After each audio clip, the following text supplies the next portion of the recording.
Hey everybody, what's up? So it's Halloween and I decided to watch a horror movie that I've been wanting to watch ever since I read the book Hell House by Richard Mason?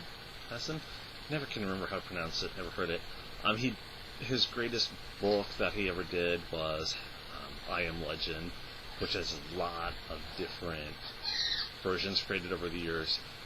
He did quite a few screenplays from what I remember for Twilight, one of the biggest ones being Real Steel, which there's a movie that is really loosely based off of. And so The Legend of Hell House is based off of the book, because he's the writer of the book and the screenplay and made it worth watching. The movie follows Anne and Lionel Barrett, Florence Tanner, and Ben Fisher. Ben is an integral part of the movie for a big reason. He actually, and they kind of talk about it a little bit, was part of one of two groups to basically go in the house, try to figure out, what's going on with it. And trying to think of how to put this without giving a lot of spoilers. It is talked about in the beginning of the movie. What it is this guy named Blesko. Probably mispronouncing it. Plus you have to go based off of a lot of different things. Blesko. How to look it up with the pronunciation, sorry.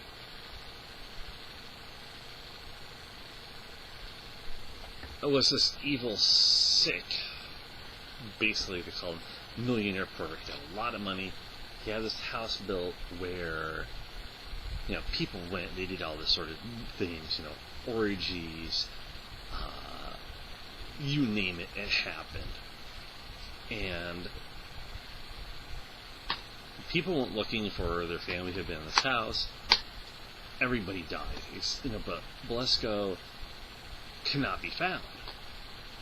And Ben is part of the last expedition of 1953. This came out in 73, so it gives you an age of how the movie is. And he was the only one that actually made it out intact.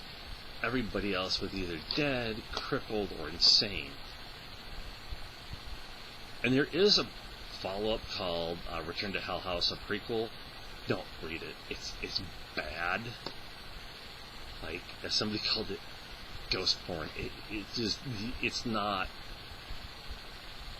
It makes no sense. There's a lot of pornographic elements to it that don't add up to why it was even needed. In my opinion, it's bad. But, so, in the movie, they go to the house.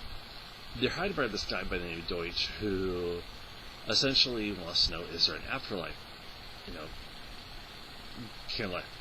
What happens? And so Barrett is more scientific. He has a plan on how to get rid of everything that's going on in Hell House. Ben is just there to collect money. He knows what happened in the house previously and kind of give information on it.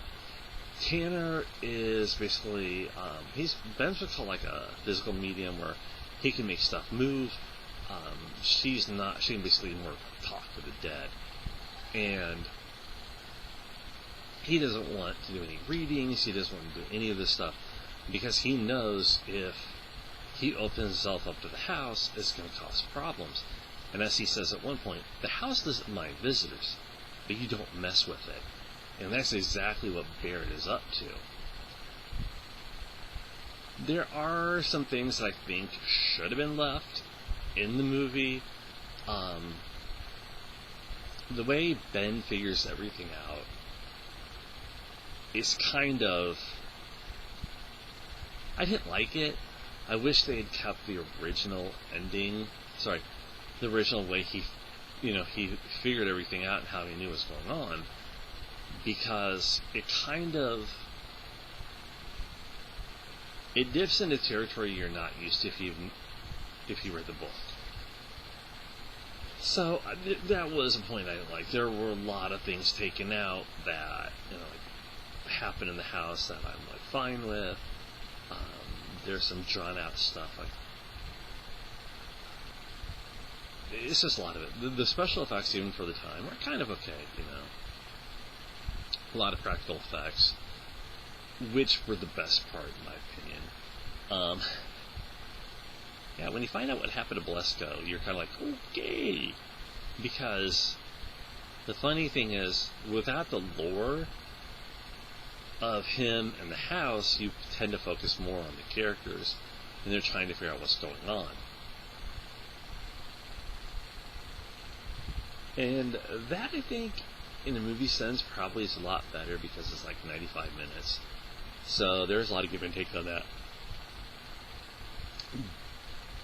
The biggest complaint, by far, and I mean by far, I have about this movie is not the movie itself.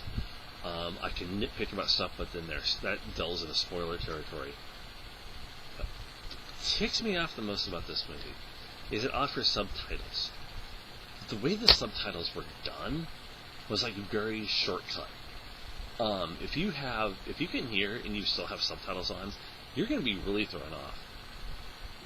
Because there's a lot of stuff happening in conversations that's missing. And it's done so kind of a way like it still works. But when you try to read their lips as they're talking, it's very almost like Godzilla-esque. Like when you see the dubbing where they're still talking, but it doesn't sync up. In some cases where the character may be out of view of the camera and they're talking and they don't have that subtitled, you're not missing much.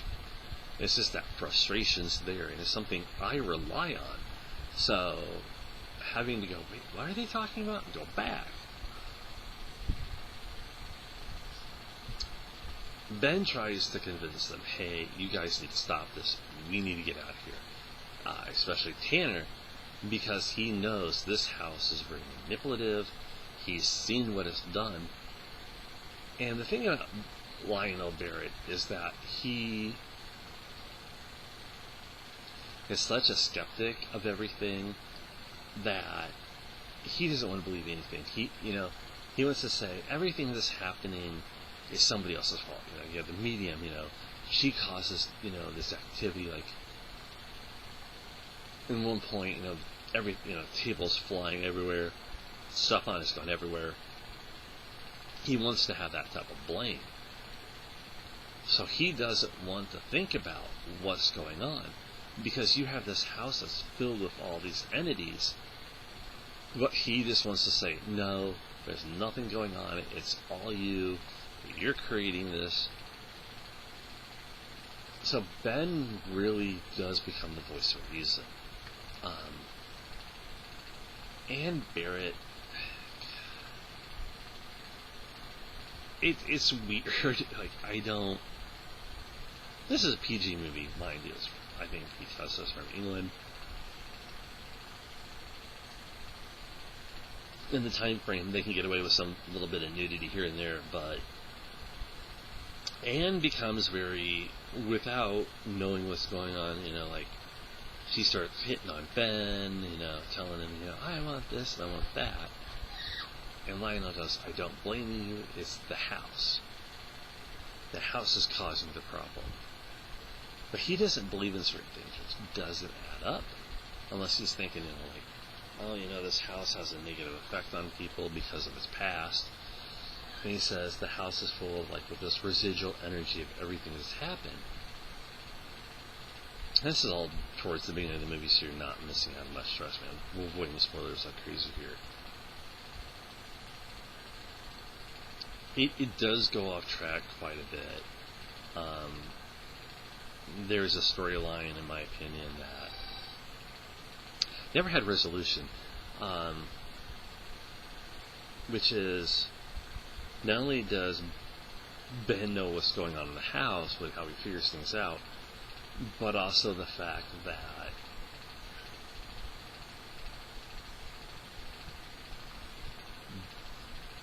Ben basically has, I don't think it's hatred, But it just feels like, because of everything that happened in his past, which isn't really explained, and I think it should have been, not only the fact that, he basically was at the house in the original expedition, but in the prequel, and kind of a little bit, I'm just going to mention it, Ben was a really big medium at a young age, and some of the stuff that comes up, you're going, okay, it's not discussed. So when you're watching the movie, reading, you're going, why is it saying this? Like, why was he part of this original expedition? The second one, and why did they shut everything down? So they don't talk about it. There's just a lot of hints, but you don't get the entire feel of everything until the end. The ending was alright. It was close to the ending of the book. I will give it that. But it was just one of those weird things to watch. It's not normally my cup of tea. But having read the book and the prequel, it was alright. The thing I don't like is they have like special features. The special features are basically for like a Batman movie, Buffy the Vampire Slayer. I don't remember what else. I was like, come on, couldn't there have been something a little bit different? Maybe maybe something was cut out or whatever. It's all right. If you want something that's more suspense than horror, I do recommend checking it out. There's not a lot of blood and guts in it. There is a scene that I wish they hadn't done involving a dead cat. Well, the cat wasn't an actual cat, you can tell, but I don't know why it made it in there. It's kind of weird. It didn't fit into what was going on. So there was that. It seems more like Tanner was made more of a focus in the movie over anything else, because of stuff that her character went through. And Fisher, he was brought to the forefront, even though I don't know how to describe him. Barrett was just an idiot. Mrs. Barrett, it seemed like she was more there as this almost sexually frustrated wife who goes into this house that was a den of depravity, and she's wrapped up in a lot of this stuff, especially with the way she acts towards Ben a couple times. So, is it worth checking out? Yeah, if you don't mind it. If you're someone who relies more on subtitles, it can be hit and miss. It's not bad. It's not good. The book is better, but like I said, I'm thankful that the creator actually wrote the screenplay, and he did good job on the time frame that he had. The set is nice. They did a lot of, basically there's so many cobwebs in that to really give it a feel like it was an abandoned house, because it was actually locked up from 53 until I don't remember what year it's supposed to have taken place in. So that really did help. So the set design really was there. But they also kind of limited it in a way that the book didn't. So it kind of created a different atmosphere, because not everything was focused on certain areas. You had a very limited focus on this set, this set, this set, and this set. So it does work. I'm not going to lie there. Overall, it is what it is. So that's it for me. I'll talk to you later. Take care.